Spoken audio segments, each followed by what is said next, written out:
For the member meeting and tech talk. If you don't know me, I'm Katya Mapes. I'm the president of the Tech Club. Here we have Larry, our vice president and coordinator.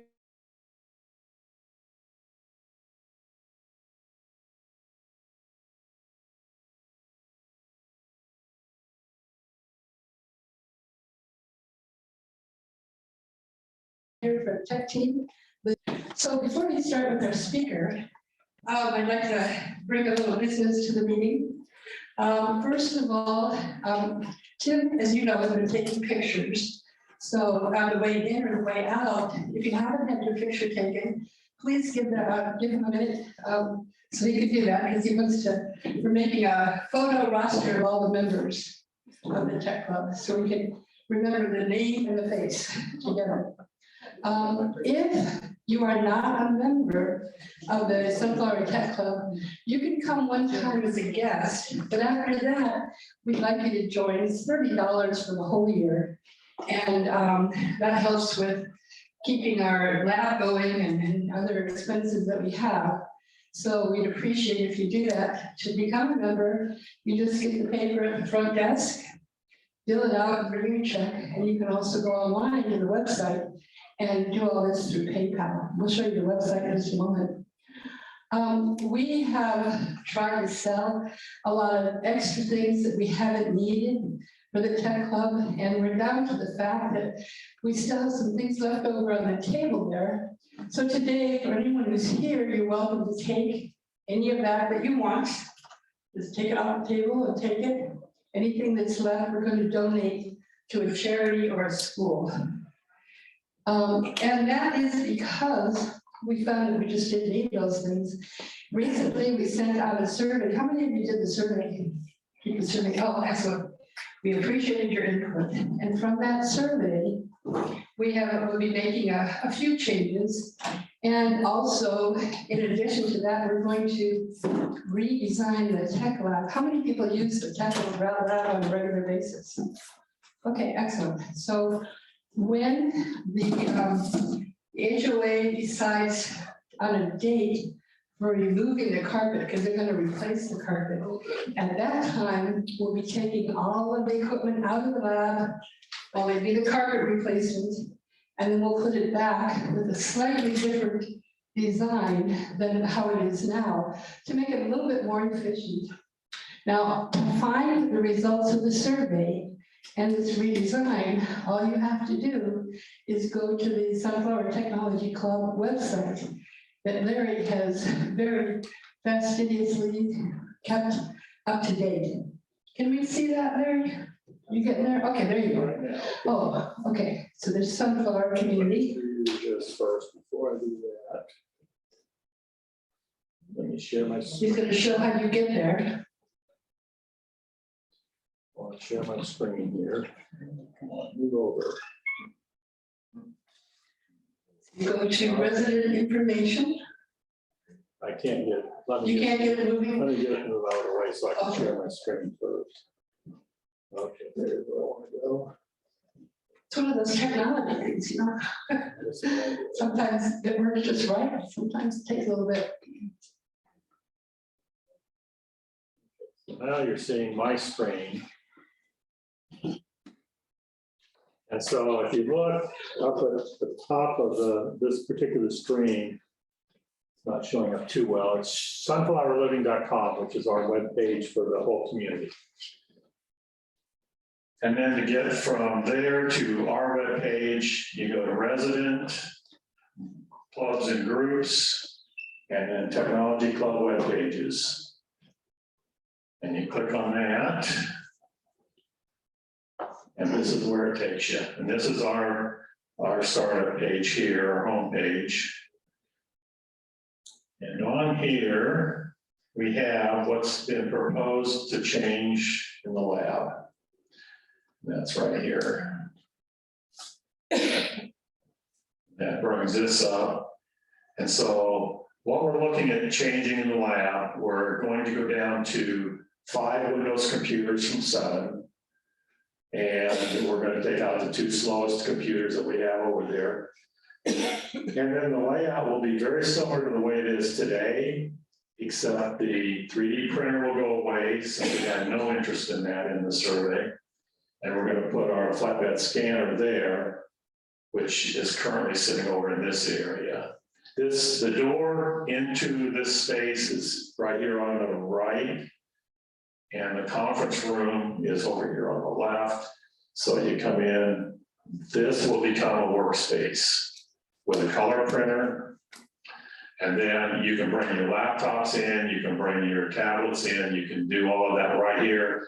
We're gonna put a whiteboard up on the wall, so you can write notes, we can write notes to everybody. We're gonna put in a charging station for different devices, so you can charge your cell phones, you can charge your tablets, that type of thing there. There's gonna be power strips and places to charge your devices.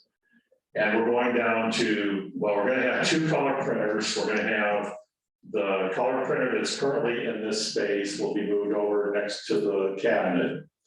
So it'll stay there. And then we're going to have the color printers and all of the Windows computers will stay where they are. And we're gonna put a iMac computer. We're gonna eliminate the Mac Mini. And we're gonna put an iMac computer in here that's been donated. We're gonna put that on over there. So you're gonna end up with 5 Windows computers, 1 newer Mac computer that can actually be updated to the latest OS, 2 color printers. This printer will still be connected the way it is now for this computer, and it will also be connected for fax. So that'll all still be there. So that's the basic redesign of this. The equipment that we take out of here, we're looking to donate. And the fax modem will be there too. Oh, and the fax modem will be, well, the computer 5 and this color printer that's here now will stay, and this color printer is our current fax modem as well. Are there charges to use anything? Sorry, I'm new, so. No, it's just your membership fees, that's it. Everything, your membership fees pay for all of this. And the fax, you can send faxes, you can't receive faxes, it's send only on fax. But that's there because the medical profession still uses fax for everything. So if you need to fax a referral or whatever, that's a good way to do it. Okay. It's worth it just to do the printing here. Yeah. Right. Yeah, because you have, all the printers are laser, and the color printers are good color printers, so. There, I think that's it. Thank you. And let's give Larry another round of applause for all the work on the website. It's incredible. There's so much information there. There's all kinds of resources. If you want to know about membership, there's a little tab for membership and we'll tell you all the benefits. We even have club memberships. And speaking of membership, the membership starts because of the change in the fiscal year, October 1 through till September of the next year. However, we only meet in these kind of meetings from October through May. So next month in April, we're going to have a talk about different technology that's used for laser treatment for pain and other conditions. And then in May, we're going to have some talk about solar. We've seen solar on so many homes, and this will be one of the companies that does solar. Then we'll be taking a break over the summer, and we'll come back and meet again in September. However, we'll probably keep the newsletter going. We want to keep interest going, and we might even have what we call a summer seminar, just kind of spur of the moment on a certain topic. And we want to know what you want to know. That's why we did the survey. If you didn't take the survey, please send us an email. What would you like to see? Along with that, probably one of the hardest parts about my position in this club, and well, actually the board, is finding speakers for different topics that interest people. And so we do our best, and we have wonderful vendors who come and present, but we also want to know what else you want to see, what do you want to know about. And I'm also looking for maybe 2 or 3 people who would be a part of a program committee for next year to find and enlist different speakers for each month. So if you're interested in being on the program committee, right now, could you just raise your hand if you think you'd like to do that? Okay, let me know if you'd like to do that, because that helps. Then it also gives us an idea of what's interesting. You know, one other thing about next year. Someone raise their hand? No. Oh, yes, okay. You know, we've been offering refreshments here, and we want to know, are refreshments important to you, or could we do away with refreshments? So I'm going to ask for kind of a vote. How many people would like to continue to have coffee and some kind of refreshment available? Okay, 2. Coffee for sure. Coffee for sure. Okay. Okay, let's separate it out. How many people want coffee for sure? Okay, we got it. That's going. How many people want cookies or some other kind of? All right, so. We may bring cookies for Harriet.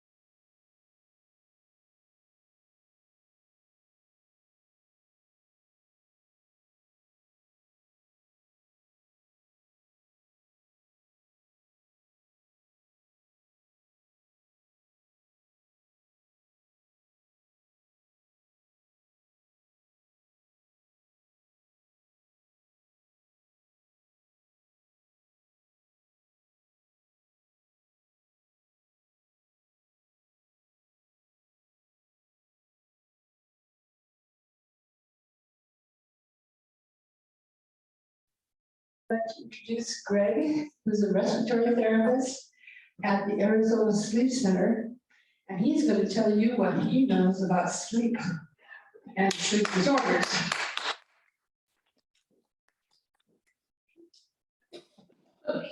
Good morning, everybody. I'm used to talking into a microphone, so and hearing my voice back to me so loudly. But as we get the little slideshow put together that we made up just to give you some basic information on sleep apnea. Like Kata said, it is a very, very important thing to look into with your health, because sleep is one of the most important things that we need to have our daily lives go properly.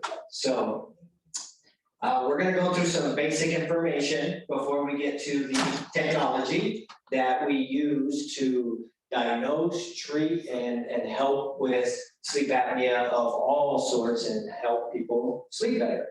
So if we can go to the next slide, this is the providers in the practice, myself, of course, and then Arizona Sleep Center is owned and operated by Dr. Einar Akchai. She has been around for quite a while, a very, very intelligent lady. She did her fellowship at the Mayo Clinic, so she is very, very versed in what she does. Some of the stuff she comes up with and recognizes, I mean, right away can spot, treat, and everything is very impressive. And then we also have Lauren, who's our physician's assistant, who is an amazing PA, very knowledgeable as well. So this is our location. If anybody is interested in seeing us, we're not too far away. We're up by where the Foothills Mall used to be. There's the Walmart over there. We're directly across the street on La Cholla from that area.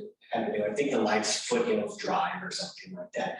All those office buildings and doctor's offices in there on the east side of the highway. So into the sleep apnea. So as you can see, sleep apnea is a repetitive reduction or hypopnea of cessation, which is an apnea of breathing due to the collapse of the upper airway during sleep. Okay, so this was written by a doctor. So I'll kind of make it a little simpler. So basically, what happens is when you're laying down sleeping, your airways from either your nose or your mouth down into your lungs tends to collapse down on itself. That is obstructive sleep apnea.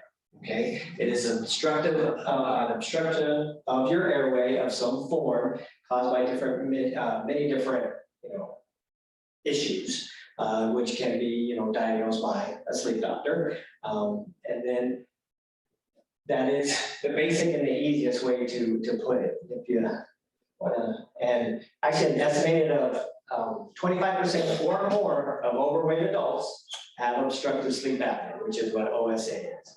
And the likelihood of having obstructive sleep apnea increases with greater obesity, okay? Because we have weight, and what happens is the weight closes down on our airways and it restricts the flow of air, especially when we're laying down, especially on our backs when we sleep, because of that weight pushing down on our airways. So along with impaired attention, memory response, response time, and performance, this population is also at increased risk for falls. The lack of sleep and some of the sleep aid medications can impair coordination and mobility. So basically, a poor night's sleep, if you're not breathing properly, it does interrupt your sleep. And what happens after that, then you start to have memory problems, attention span, accidents, falling asleep during the middle of the day, just no energy, which creates a kind of a vicious cycle, because if you have no energy, you don't want to exercise. If you don't exercise, you can gain more weight. And that, makes sleep apnea worse. So if we can get a good night's sleep, that all helps, in the long span. So if this is left untreated, a sleep apnea can increase the risk of age-related decline in cognitive function, memory, all that kind of stuff. So here are some of the consequences of not treating obstructive sleep apnea. You got sleep disturbance because, well, if you're snoring or you're not breathing, your basic instinct is to kind of come to wake, to actually breathe. It's an instinctive thing that happens when you're not breathing. Your body's gonna, jolt up and wanna start breathing for you. So you have that, you have hypertension, cardiac arrhythmia, stroke, coronary artery disease, heart failure, diabetes, and obviously impaired cognitive. And cognitive, that's a hard one for me. Cognition. And then obviously for the younger population or anybody who's doing school functions, work, those performances are affected as well, because if we're falling asleep and not being able to pay attention during the day, we're going to have a decline in that aspect.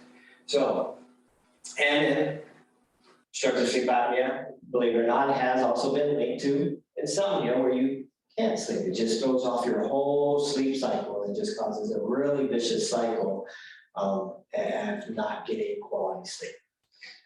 So patients with obstructive sleep apnea may present with complaints of daytime sleepiness, fatigue, and then changes in mood. We get cranky, we didn't rest well, Even when we were kids, if you come around kids that didn't get a good quality night's sleep, they're cranky, they're moody. That happens to all of us when we don't get a good night's sleep. So the way we treat sleep apnea is something called PAP, positive airway pressure. There's different forms of PAP. Most likely people have heard of CPAP, that's just continuous positive airway pressure. And then there's BiPAP, which is, there's 2 levels of pressures. And then there's also machines that do a lot of different functions, because there are many different complexities to sleep apnea, okay? This is a kind of a long list of stuff, but if you'd like to read over that, basically nowadays with technology, everything's become more advanced. And the way we can treat sleep apnea is much more better than, even 10 years ago when I first started doing this. The devices are relatively small, they're quiet, much more so than, again, even 10 years ago. But nowadays we have what's called auto-titrating devices. So the way we treat sleep apnea, especially obstructive sleep apnea, so if your airways are closing down on themselves, like we mentioned earlier, what we use is positive airway pressure to split them open. So it's basically an internal split we use with air. So these machines, they breathe, bring in room air. There's a little, like a turbine in there that produces pressure. And then we do wear a mask of some sort, there are different kinds, and it creates back pressure in our airways, which splits that open and it doesn't allow it to close down. So these new machines can actually monitor every single breath that you take and can then adjust accordingly to the amount of pressure your specific case needs to hold those open. That's what the auto titration device does. And then you have your bi-level devices, which is typically for a more severe case of sleep apnea. Those tend to work with your breathing, doing different types of pressures and whatnot. So how do we get to the point of, well, how do I know I need a CPAP or a BiPAP or one of these devices? Well, I'm sure somebody knows somebody who went in and did a sleep study in a lab where they hooked them all up with a bunch of wires and sleep in a strange bed, and then there's cameras watching you while you sleep. They still do those cases. However, with technology again, they've come out with a lot more advanced devices that we can just use in our home. At our office, we actually use, and they're called home sleep devices, home sleep studies, home sleep tests, all the same thing. We at our office use these three particular ones. And what you do is we show you how to use them in the office. You take it home for the night, you wear it, it records all the data, can monitor your breathing, snoring, all that stuff. Take it off in the morning, put it back in its little container, bring it back to us. And we go ahead, download that data. The doctor reviews all the charts and everything that it makes. And they can then diagnose or rule out if you have sleep apnea. If you'd like to change it, these are what the devices look like. Like I said, they're much simpler, and a lot of people do hesitate about doing a sleep study because they don't want to go into a sleep lab and sleep in a strange place. So now, with the advancements, we have such little things such as right here called the watch pad. Wear like a watch, and you have a little thing on your finger and a monitor that sits on your chest. And that's all there is to it. You go to sleep and it monitors your breathing, your apnea, your snoring, your oxygen levels, all of that by just wearing that on your watch, like a watch. And then the next one that we also have, which we tend to use this one pretty commonly, which is kind of wear like a ball cap, or I always say like a spelunking light or something. So it just sits on your forehead. It's got a little, like a ball cap fitting on the back. We just size it to you. You put that on, and then you have like an oxygen nasal cannula type of thing. Doesn't give you oxygen, it's just monitoring the breathing of your, in and out of your nostrils. And turn it on, and you sleep with it. And then it's monitoring all night long while you sleep to see how you're breathing while you're sleeping.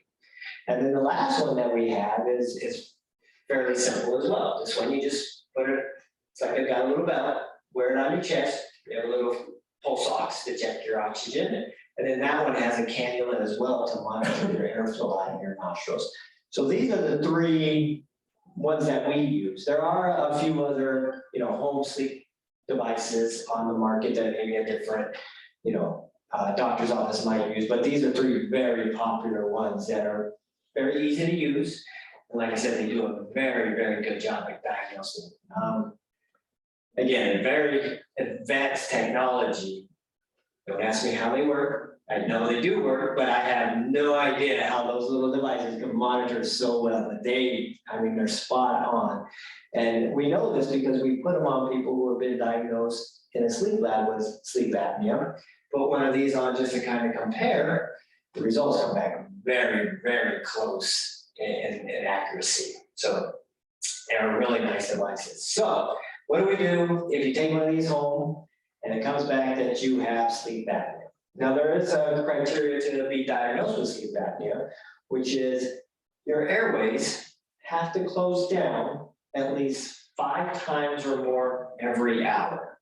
Okay, anything over 5 times per hour has been diagnosed as sleep apnea. There's different, levels of severity. You have mild, moderate, and severe sleep apnea. Obviously, the higher amount of times, the more amount of times that your airways do close down, the more severe your sleep apnea is, okay? So what do we do to treat that? As we spoke about a little bit earlier ago, the main and the most popular treatment is CPAP, okay? Continuous airway pressure.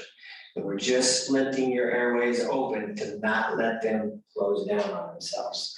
So there are different manufacturers, different machines, just like everything else that come out with these days. These are the 3 main ones that we deal with, and there's maybe 2 other ones on the market that you'll see out there, but these are the 3 main ones that are out right now.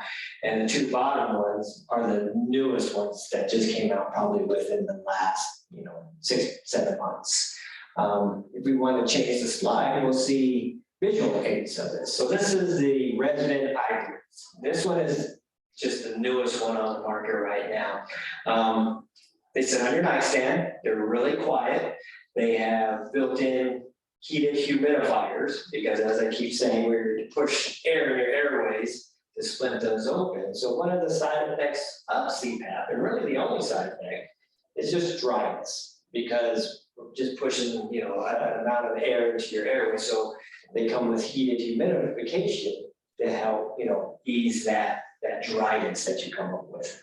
So, and then this is one of them. And then the next one is the newest one on the market, which is this guy's replacement. So this is a ResMed device. This is the newest version out that you might start seeing, people coming up with.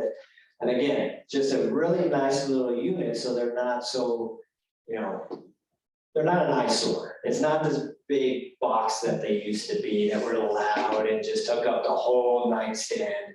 They're designed to look like alarm clocks. And what's really neat about this, and it comes to the technology again, is when you use these devices, not only does it, give it that treatment, it continues to monitor your breathing with every single breath, every single minute, every single night, and it creates reports. So internally, there's a data that stores up in there, monitoring every single night of your sleep.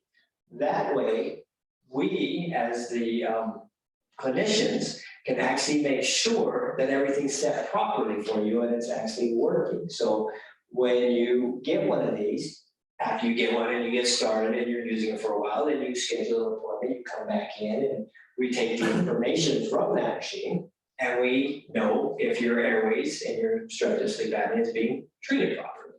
And these devices, they just monitor for the life of the devices. They just keep monitoring and monitoring and monitoring. What's really cool, in the past maybe 5 years, now they put in built-in cellular modems. Some of them have Wi-Fi, but most of them are cellular. So this data that is being collected actually gets transmitted automatically right over to a database, which is secure because it is medical, but it goes into a database, which if you came from like our office, we get connected. We can just bring that information up automatically right out of the system without even having your machine present. This is really nice because it allows, especially these days, for people to do telehealth appointments. So if you don't want to go into the doctor's office or live too far, just any number of reasons, we can go ahead and get that information without you having to, lug everything into the office. And then what's really cool as well is on that same program, and now we never do any of this without telling the patient first, but if we need to make changes to the settings or anything like that, we can do that remotely as well. So we just go into the program, change those pressure settings that are needed, say, okay, Mr. and Mrs. Smith, we're gonna go ahead and adjust your pressures because we feel like you need a little bit more air to hold those airways open better. I'm gonna go ahead and change your machine. I just want you to be aware that you're gonna get a little bit more, airflow. We'll go in there, change that, hit send, then sends it right off to the modem. Yes. Can you do that on the old one also? On the old one, this one here, yes. Yeah, as long as the company you have gotten it from, as long as they link that doctor's office to it. So there is security aspects to it, so that way not everybody can just get in and look at your machine.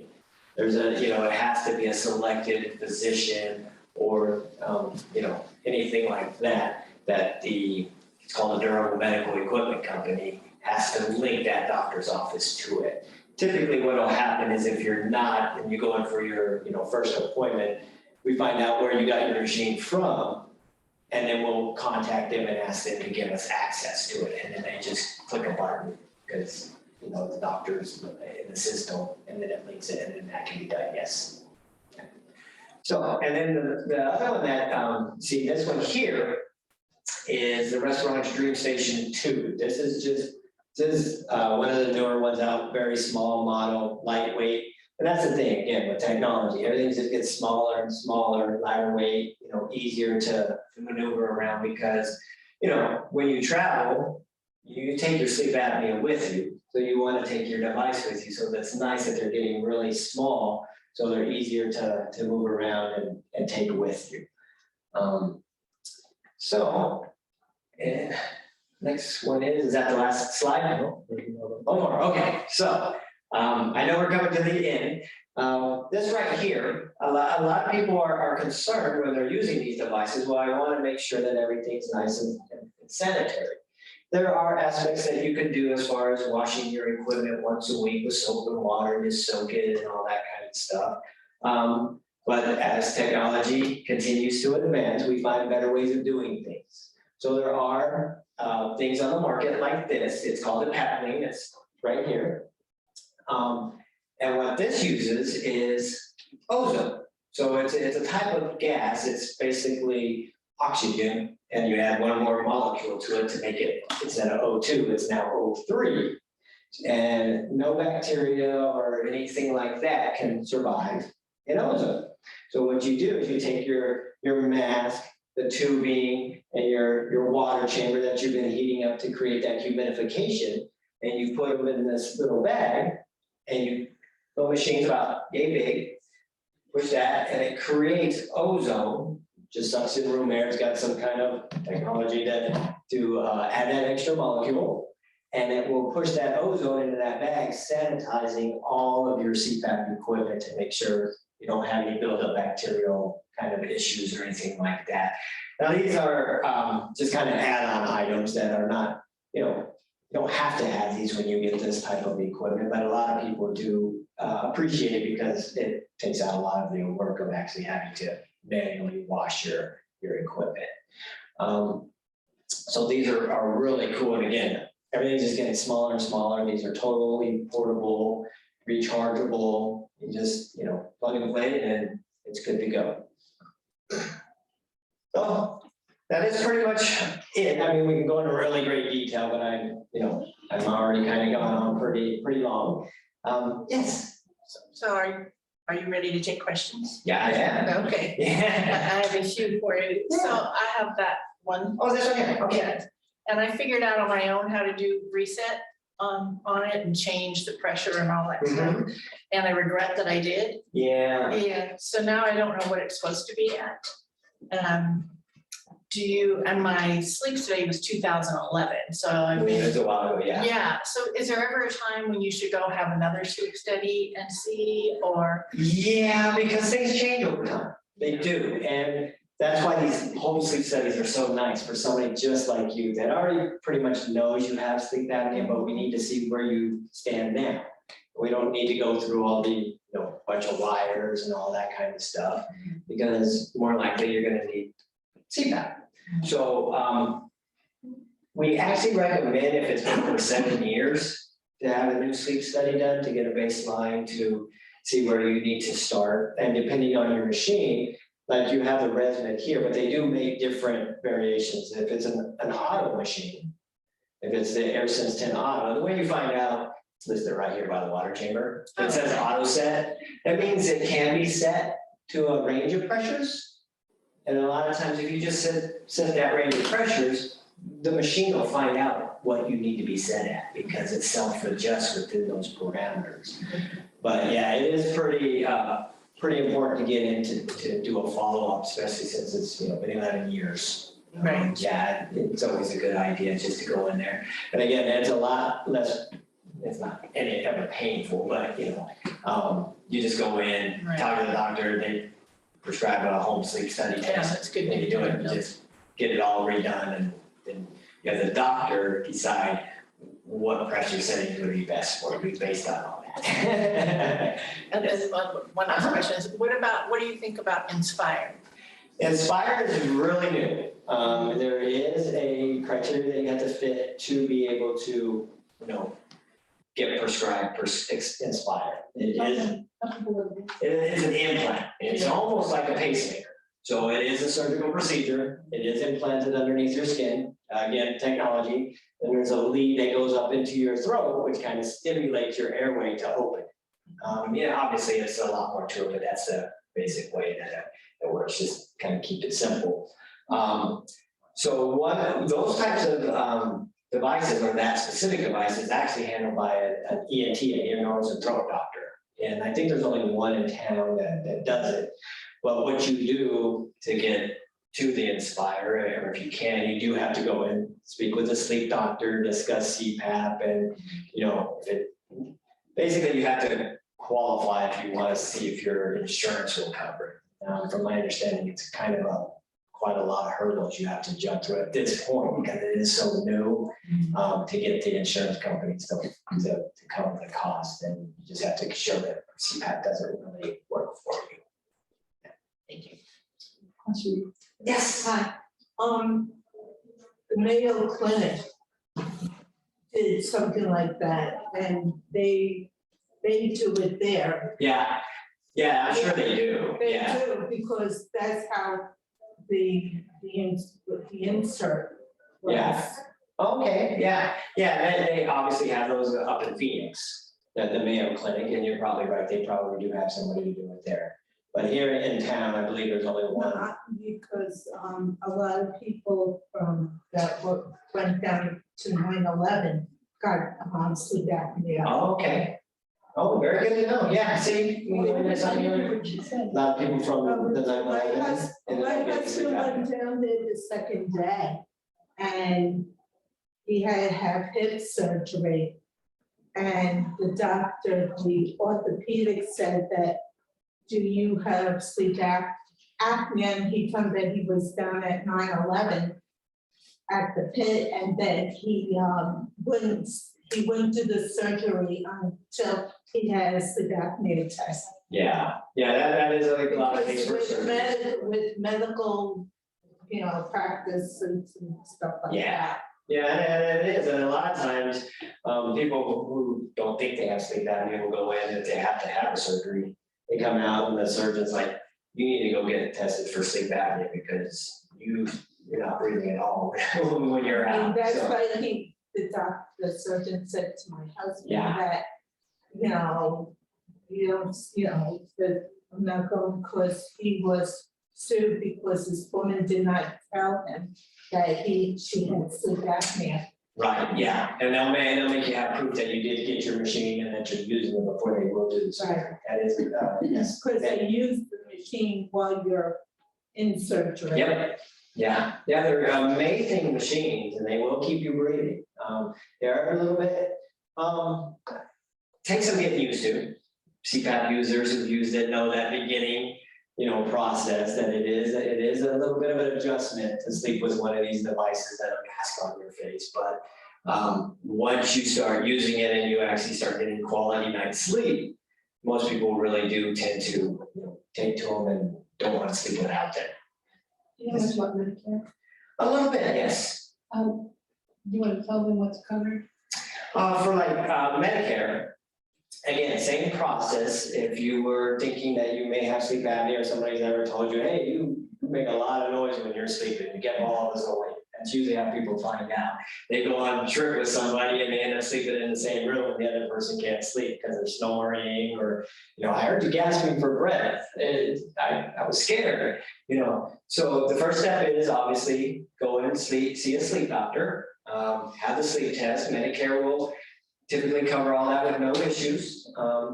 if it does come back that you do have sleep apnea, and there are those qualification markers, which is how many times you stop breathing every hour.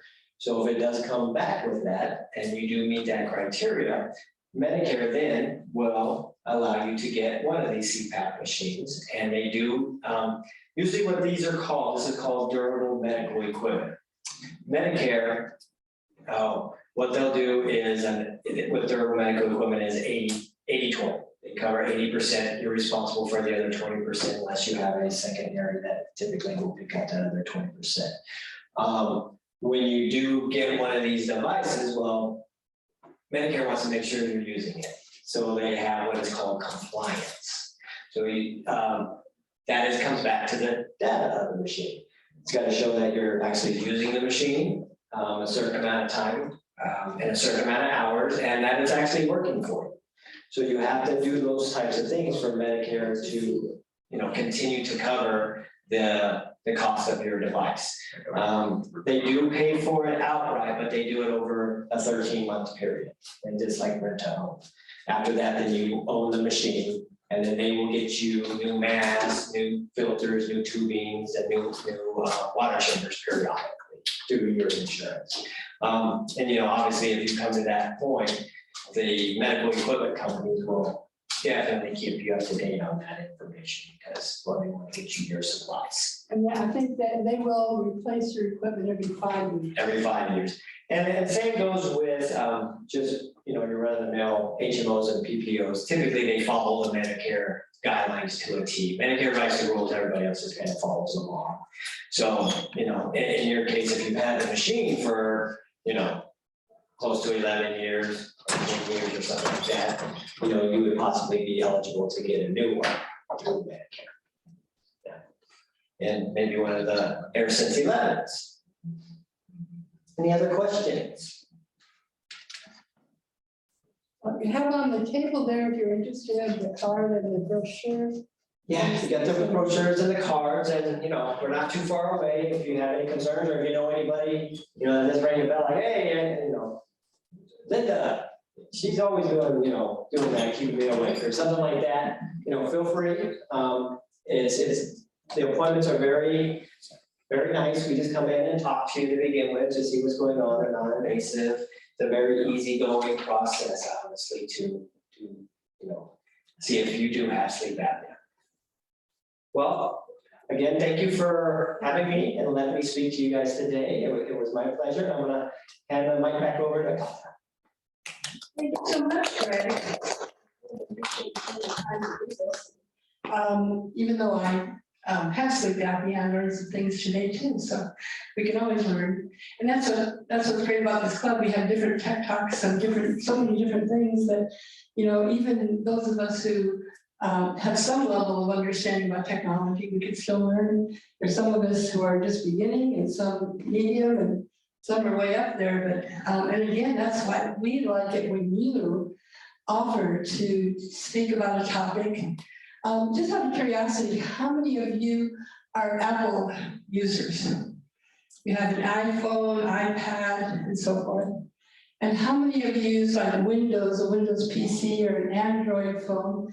It's about evenly divided, because we're finding somewhat with the survey that there are some people who want to know more about Apple, and some people who want to know more about the PC Windows type of thing. So at some point, we may have a separate talk for each of those different operating systems. But again, we want to know what you want to know. Does anyone have a topic you can think of right now that you'd really like to know more about?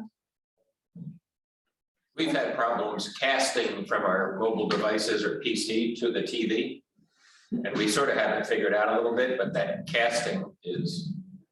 I don't even know what casting is. You take something from your phone and project it on your TV, Oh, or okay. from your laptop and project it on your TV. Without a projector. Right, it takes what's on your Wi-Fi. screen here and puts it on your TV, so. All Okay. done through Wi-Fi, and it's, what you're doing is you're taking whatever's on your device and just putting it on your screen, Casting it over. casting it on your screen. All right, so that's a good topic. If you think of a topic, and maybe you would also do this, if you go to our website and send us an email about any topics that you want to know more about, and let us know if you would like to do a talk. As you can see, it's only about 20, 25-minute talk, so it's not, you have to go into great depth, but giving some general information, so. Well, thank you for coming. Thank